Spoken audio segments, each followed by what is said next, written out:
السلام علیکم ورحمۃ اللہ وبرکاتہ۔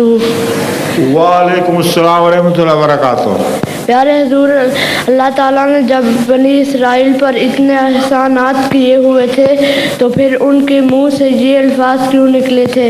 اذهب انت وربک فقاتلا انا ہاہنا قاعدون۔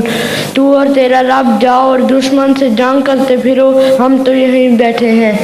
اس لیے کہ وہ قومیں جن کی اللہ تعالیٰ اصلاح فرماتا ہے فوراً ان کی اصلاح نہیں ہو جایا کرتی، بلکہ وقت لگتا ہے، اور بار بار ان کو پرانی عادتوں کی طرف واپس جانے کی عادت پڑی ہوتی ہے۔ تو اسی لیے اللہ تعالیٰ نے حضرت موسیٰ علیہ السلام کے ماننے والوں کو بہت لمبا عرصہ جنگلوں میں گزارنے پر مجبور کیا، کیونکہ جب وہ آرام کی زندگی پاتے تھے تو فوراً بگڑ جاتے تھے۔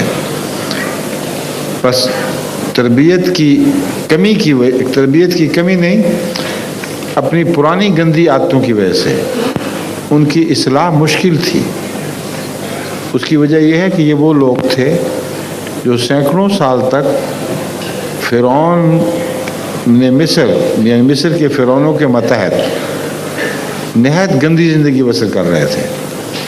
ان کو اچانک بدلنا ممکن نہیں تھا، چنانچہ قرآن کریم نے وہ سارے دور بیان کیے ہیں جن سے یہ گزرے ہیں، جن کے نتیجے میں حضرت موسیٰ کو بہت محنت کرنی پڑی، پھر اللہ نے اور انبیاء بھیجے، پھر اور ہر آنے والے نبی کے بعد آہستہ آہستہ یہ لوگ چمکتے رہے اور پہلے سے بہتر ہوتے رہے، سمجھے ہو؟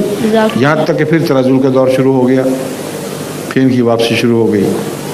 جزاکم اللہ۔